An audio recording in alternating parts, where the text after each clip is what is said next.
Un qui a drainé de nombreuses foules. On a vu dans des vidéos des gens qui voulaient faire des selfies avec lui, qui se rapprochaient de lui, qui a créé un désordre entre guillemets lors de cette levée de corps. C'est l'ancien sélectionneur de Lions indomptables du Cameroun, le capitaine Courage, Rigobert Song. Il était également présent.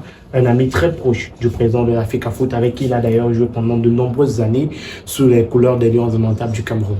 Bah oui, Samuel Eto'o-Fils et Rigobert Song, on se rappelle, faisaient partie de ce groupe-là qu'on appelait 1984.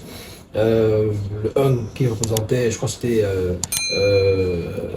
Kameni, oui. Le 9 oui. Samuel Eto'o-Fils, Le 8 Jérémy Dita, le 4 Rigobert Song. Donc voilà. Alors oui, alors pour moi c'est pas une surprise de voir Rigobert Song à ses obsèques, mais ce qui est d'autant plus surprenant, c'est que dans le contexte actuel, le contexte de la nomination d'un nouveau sélectionneur, au détriment bien évidemment de Rigobert Song qui avait été mis de côté. Le contrat qui n'avait pas été renouvelé. Qui avait été mis de côté. Voilà, son contrat était fini. Je ne veux pas revenir sur les détails, mon cher Magique. Vous avez l'art de nous accrocher sur les détails. Son contrat était fini, il a été mis de côté. Oh là là, il a été mis de côté, oui ou non? Non, on n'a pas renouvelé son contrat. Ok, il n'a pas été mis de côté. Il est donc sélectionneur. Non, on n'a pas renouvelé son contrat. Il a été mis de côté. C'est pour ça que je ne voulais pas parler des détails. C'est-à-dire que quand je dis il a été mis de côté, je n'ai pas dit qu'il a été limogé. Pour ne pas créer de débat. Sauf que les gens peuvent avoir une mauvaise compréhension non, il faut leur dire. Il faut leur dire qu'en réalité, quand on ne veut pas mettre quelqu'un de côté, on le prolonge. Non, il n'a pas été prolongé. Disons-le comme ça. Attendez, quand on ne veut pas mettre quelqu'un de côté, parce qu'il travaille bien, on le prolonge. Disons que Rigobert Song n'a pas été prolongé. Ben oui, il a été mis de côté. Il n'a pas été prolongé, oui. Il va tout faire que bon, ok, il n'a pas été prolongé. Bon, Rigobert Song n'a pas été prolongé. Donc, dans le contexte actuel, où on a un nouveau sélectionneur, qui plus est fait des tours à travers le Cameroun, voir cette liesse populaire accueillir Rigobert Song, c'est un peu comme si la population, ces personnes-là qui l'accueillaient, il y a une sorte de nostalgie, il y a...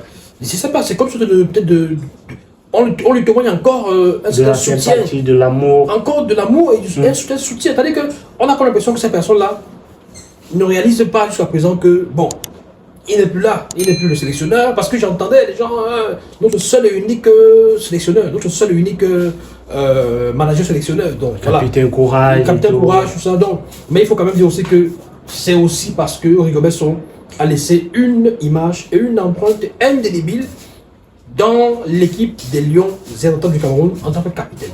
Moi, je veux le dire et je l'assume, c'est le plus grand capitaine que les Lions aient jamais eu. Donc, c'est le capitaine Courage, c'est l'incarnation même des Lions indomptables, c'est l'incarnation même de la combativité et du Hemley des Lions indomptables du Cameroun. Malheureusement, il n'a pas connu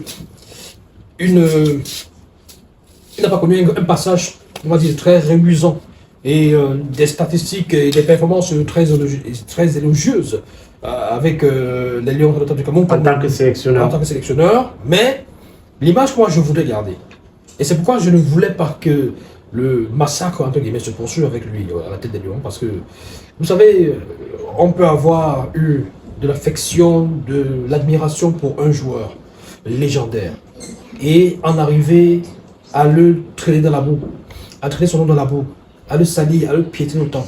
Imaginez Zidane qui a tout gagné et qui vient coacher une équipe comme les Bleus par exemple, les Lions, comme l'équipe de France, et qui enchaîne des contre-performances et qui se fait laver, qui se fait larguer, qui se fait insulter partout. Ce serait un peu comme une sorte de crime de lèse-majesté. Alors j'ai eu mal de savoir que Rigobert Song subissait tout ce qu'il subissait. Bon, c'était tout à fait normal, hein.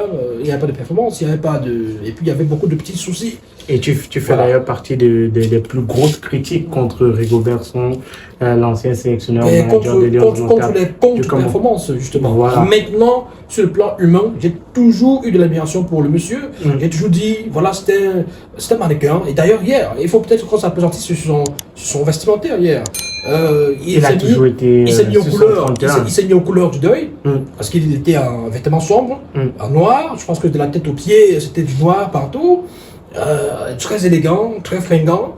Et alors, je comprends pourquoi est-ce que parfois au Comme la Cameroun... grande majorité des invités. Non, parfois au Cameroun, on dit souvent que Ito Fils, c'est le plus élégant, c'est le mignon. Je sais pas, Rigobert Song, il faut encore bien regarder. Hein. Voilà. Il faut également noter que l'ambassadeur itinérant, ancienne légende du football camerounais, Albert Roger Mila, Était présent. était également présent du côté de la garnison militaire pour la levée de corps du papa de Samuel Eto'o Fils. Ben, Albert Roger Mila, c'est un peu comme un deuxième père pour Samuel Eto'o Fils, père spirituel, le modèle, l'exemple. Sur un terrain de football, le numéro 9, le premier numéro 9, le premier grand numéro 9 de l'équipe nationale du Cameroun. Voilà. Eto'o Fils étant le deuxième grand numéro 9 de l'équipe nationale. Donc, c'est tout à fait normal, tout à fait logique. D'ailleurs, il faut se rappeler que quand Eto'o Fils commençait avec l'équipe nationale à l'époque, hein, quand il commençait à briller, 2000-2002, moi je parle de quand il commençait à briller parce qu'il est entré, il a intégré l'équipe nationale un peu plus avant, je pense que c'était en 97, et puis il a, bien en 97 il était déjà appelé. En 98 il a participé à la Coupe du Monde, il était présent également à la Coupe d'Afrique, au Burkina Faso je crois, mais il ne jouait pas. Il était encore tout petit là, tout frêle, et en 98 Claude Laurent l'a quand même appelé pour le mondial, et il était entré contre l'Italie. C'était compliqué, parce qu'il avait des costauds défenseurs qui le surveillaient. Donc, on l'appelait le petit Mila, le petit Roger Mila, ça va être au fils. Et donc, c'est tout à fait normal, Roger Mila qui vient apporter le soutien à son successeur, entre guillemets, au sein de l'équipe nationale. Et son fils, même si beaucoup de personnes ont des souvenirs, bon, pas trop reluisants, ça peut arriver, hein, les désaccords, les divergences de point de vue, on n'est pas d'accord sur un fait. Et les médias amplifient aussi, et bon, voilà, c'est ça. Mais le plus important, c'est que dans ce genre de circonstances, et même bien avant, hein, depuis quelques temps déjà, la paix est revenue entre Roger Mila et Samuel Eto'o Fils pour le plus grand bien du football camerounais. Il faut dire que la famille également a fait le déplacement. On a vu le jeune Etienne Eto'o, le fils de Samuel Eto'o qui était présent. On a également vu sa femme Georgette Eto'o qui a fait le déplacement pour cet événement-là. Elle qui est d'ailleurs là depuis plusieurs semaines. On a vu sur plusieurs vidéos avec David Eto'o, avec la femme de David Eto'o.